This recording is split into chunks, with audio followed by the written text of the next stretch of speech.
दिन पहले बहुत ही दुर्भाग्यपूर्ण घटना हुई और आप लोगों से हाथ जोड़कर निवेदन करना चाहता हूं। हम लोग राजनीति में हैं, एक दूसरे से लड़े, चुनाव लड़े, जीते हारे, जो भी परिणाम आए कोई बात नहीं, लड़िए, यह आपका अधिकार है, हमारा भी अधिकार है, हमसे लड़िए। लेकिन अभी 2 दिन पहले क्या हुआ? दिल्ली के मुख्यमंत्री के परिवार पे हमला, जहां पे उनके बूढ़े मां बाप रहते हैं मान्यवर, जहां पे उनके 2 बच्चे रहते हैं मान्यवर, जहां पे उनकी पत्नी रहती है, उनका एक बच्चा है मान्यवर अम्मू। जब वहां हमला हो रहा था, वो दौड़ते हुए अपनी मां की तरफ गया, उसने कहा मां पापा को बुलाओ, पापा को बुलाओ, गुंडे आ गए, गुंडे आ गए।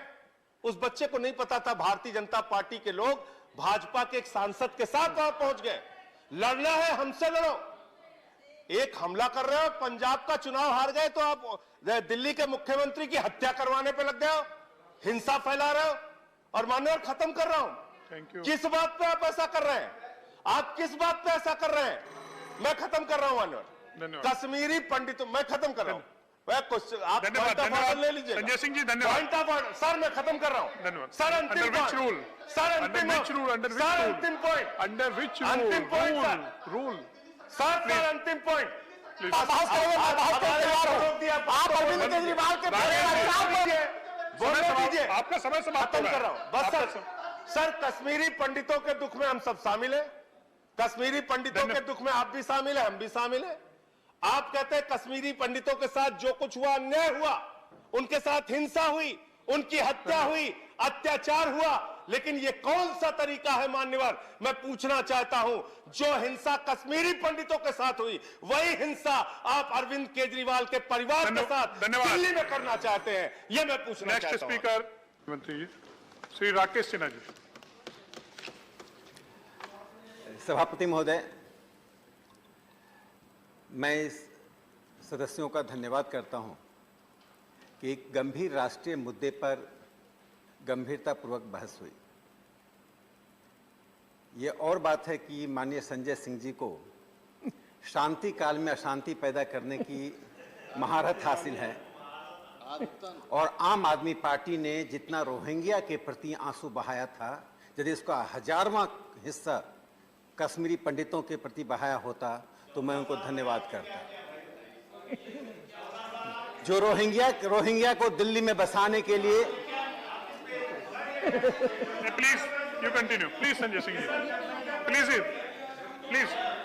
You continue, please Rakesh ji, please Rakesh, please Sanjay Singh ji नहीं, प्लीज नहीं संजय सिंह जी, प्लीज संजय सिंह जी। जब मैं संजय आप बैठिए, माननीय मंत्री जी बोल सुनिए, माननीय मंत्री जी बोल रहे हैं, आप राकेश जी बैठिए प्लीज।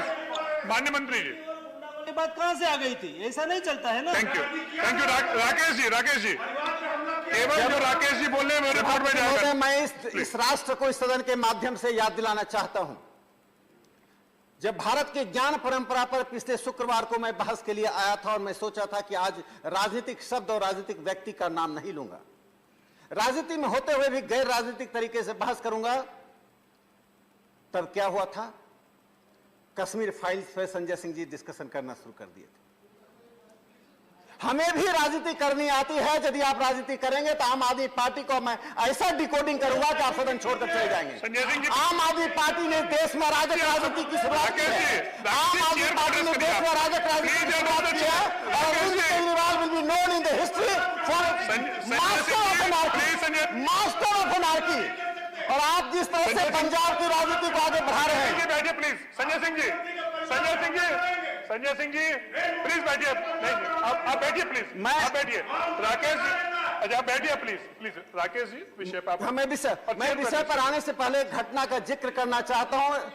एक सांसद होने के नाते घटना का जिक्र करना चाहता हूं। सभी को ध्यान रखना चाहिए। कुछ महीने पहले दिल्ली विश्वविद्यालय शिक्षक संघ और कर्मचारी संघ के कुछ सदस्यों के साथ, जिसमें मार्क्सवादी कम्युनिस्ट पार्टी के पूर्व शिक्षक संघ के अध्यक्ष, कांग्रेस पार्टी के शिक्षक संघ के पूर्व अध्यक्ष आदित्य नारायण मिश्रा, राजीव रे सीपीएम के थे, और हमारी संस्था जो डूटा पर जीती है, चुनाव जीती है, AK बागी, मैं भी उसमें शामिल था। कर्मचारी संघ के अध्यक्ष शामिल थे। मैं माननीय अरविंद केजरीवाल के दरवाजे पर मैं बोलूंगा मैं जवाब दूंगा जो देखिए आप नेम नहीं कर सकते जो सदस्य माननीय जयराम रमेश जी तब कहा थे जब संजय सिंह जी आप नाम नहीं ले सकते। तब आप कहा थे जब संजय सिंह जी हम पर हमला कर रहे थे। सदन में जो बात उठेगी उसका जवाब मिलेगा। आप राजनीति करें, मैं धर्म ज्ञान का प्रवचन करूं। आप पॉलिटिक्स करेंगे और मुझे कहते हैं आप गैर पॉलिटिक्स। राकेश जी आप विषय पे सदन को मैं अपनी चेयर पर एड्रेस करिए।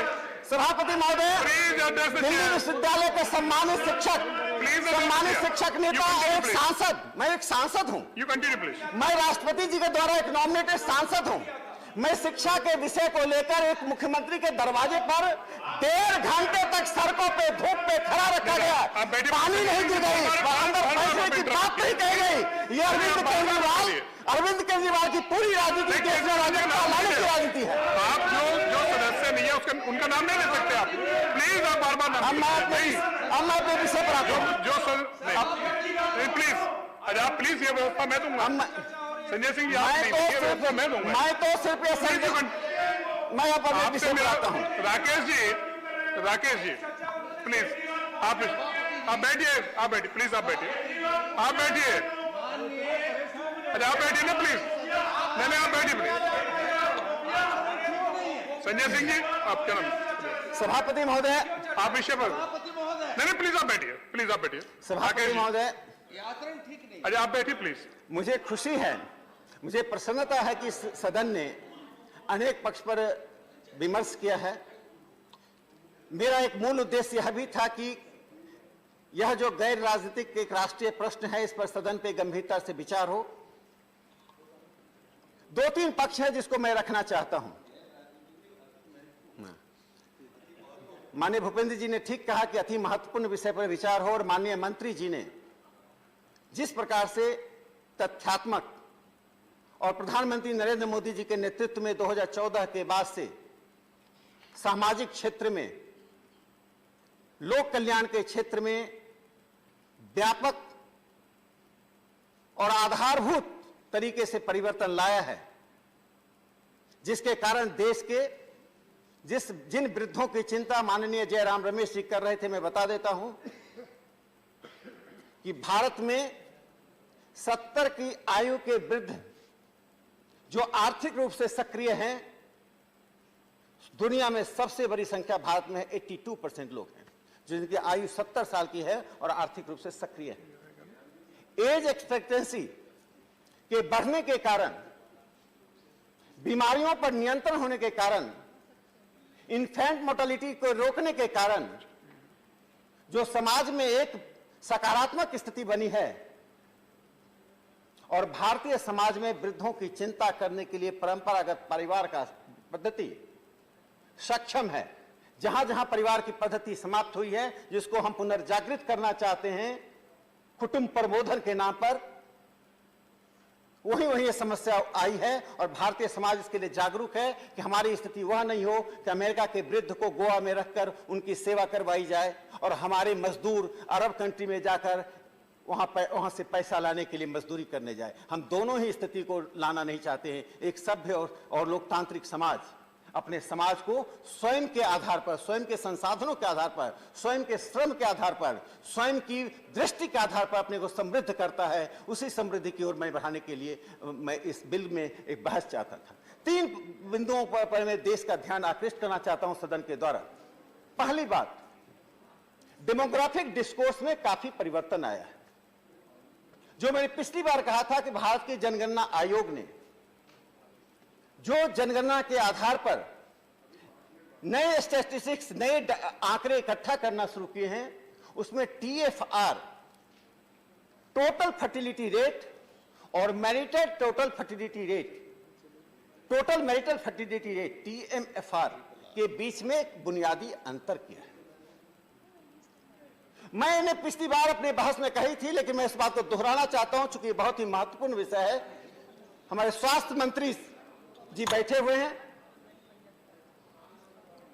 TMFR इसलिए इंपॉर्टेंट है भारत के लिए कि दुनिया के सभी देशों में जो टोटल फर्टिलिटी रेट की जो व्यवस्था की गई थी उसका कारण था एक महिला अपने प्रजनन आयु में कितने बच्चे को जन्म देती है, ये टीएफआर की परिभाषा है।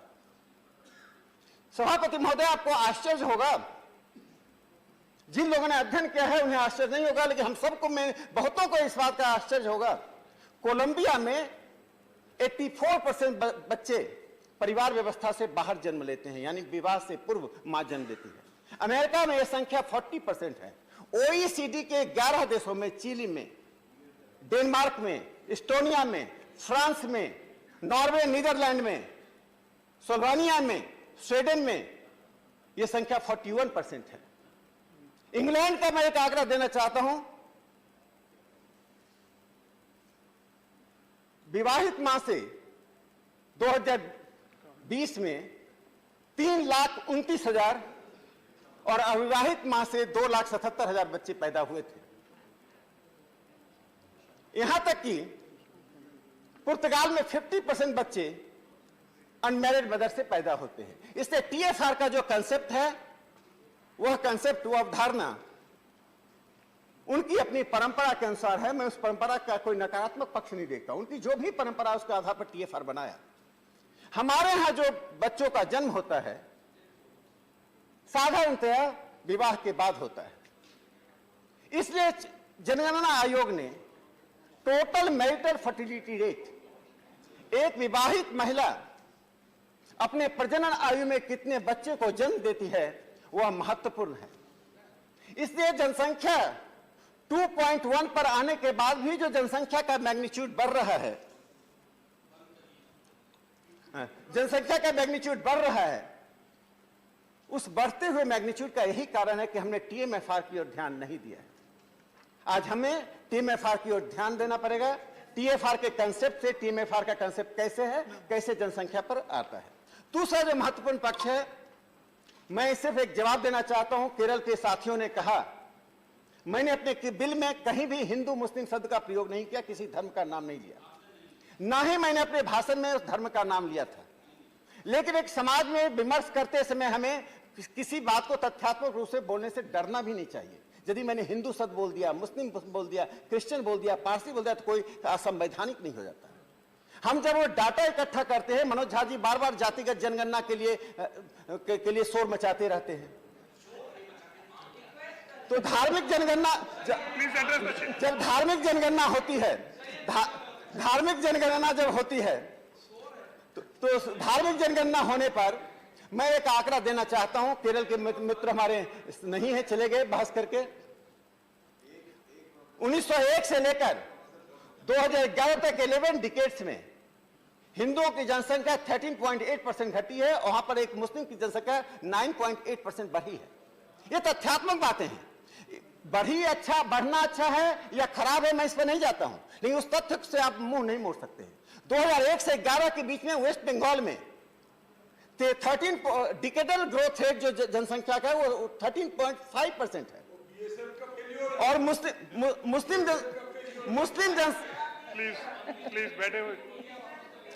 और मुस्लिम जनसंख्या का डिकेडल ग्रोथ रेट बंगाल में 21% है, हिंदुओं का डिकेडल ग्रोथ 10% है, डिफरेंस 11% का है। मैं ट्रेंड की बात, आप ट्रेंड में, मनोज जी प्लीज, केरल में प्लीज, नहीं प्लीज, आप उस तथ्य को सुनिए, प्लीज तथ्य को सुनिए। केरल में जो डिकेडल ग्रोथ रेट है, मुस्लिम का 29% है, हिंदुओं का 10%, द गैप इज 19%।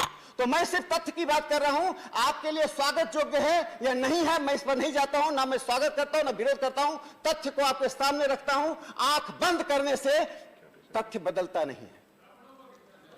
इसलिए मैं इतना कहना चाहता हूं कि जो 133 डिस्ट्रिक्ट है, जिसमें उत्तर प्रदेश और उत्तराखंड में 52 जिले हैं, बिहार में 24, झारखंड में 9, मध्य प्रदेश में 3, हरियाणा में 1, नॉर्थ ईस्ट में 28 डिस्ट्रिक्ट हैं, जम्मू कश्मीर में 6 डिस्ट्रिक्ट हैं, जहां टोटल टीएफआर, जो अगर पुराने कंसेप्ट टीएफआर को लें तो 3.5 है। 72 डिस्ट्रिक्ट में टीएफआर 4 से अधिक है। तो मुझे यही कहना है कि हमारा जो प्रयास चल रहा है, उस प्रयास में लोकतांत्रिक तरीके से हम इमरजेंसी को दोहराना नहीं चाहते, 76 को दोहराना नहीं चाहते हैं। जयराम रमेश जी 1966 में भारत सरकार में जनसंख्या को कहा था एक्सप्लोसिव स्टेट कहा था।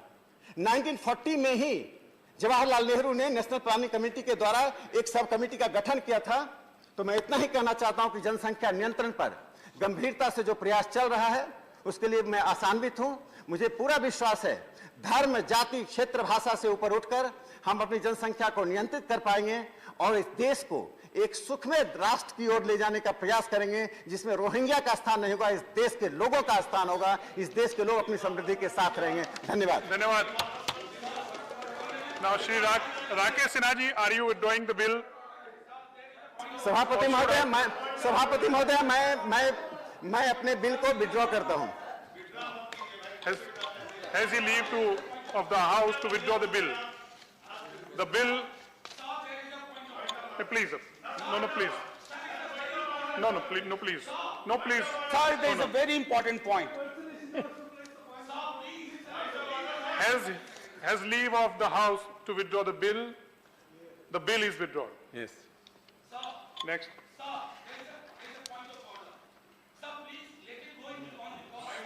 Shri Surjit Kumar to move.